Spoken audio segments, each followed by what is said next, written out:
યાર શું ખરેખર આપણે લોકો આઝાદ છીએ? એટલે તું કહેવા શું માગે? હા, એટલે આપણા ભારત દેશને આજે આઝાદ થયે 78 વર્ષ થઈ ગયા, પરંતુ શું ખરેખર સાચા અર્થમાં આપણે લોકો આઝાદ છીએ? હે? એટલે આપણે ઘરની બહાર નીકળીએ છીએ, ફરીએ છીએ, એટલે આપણે લોકો આઝાદ એમ? ના, એ આઝાદી નથી.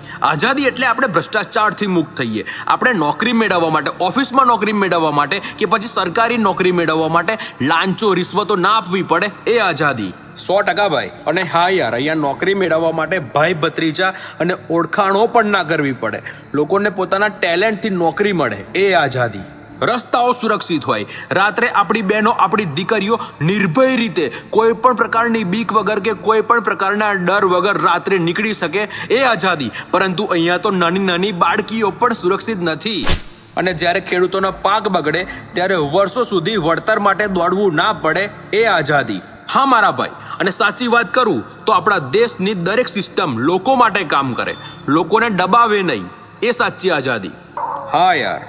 પરંતુ અહીંયા તો જે લોકો દારૂના અડ્ડાઓ પકડે છે ને, એ લોકોને પણ દબાવવામાં આવે છે. હા, આઝાદી એટલે બદલાવની હિંમત, નીચેથી ઉપર સુધી સિસ્ટમ બદલવાની ઈચ્છા. 100% મારા ભાઈ. જો યુવાઓ ધારે ને, જો યુવાઓ ઈચ્છે ને, તો આ દેશની દરેક સિસ્ટમ બદલી શકે છે. પરંતુ જો યુવાઓ ધારે અને આ નેતાઓની ગુલામી છોડે તો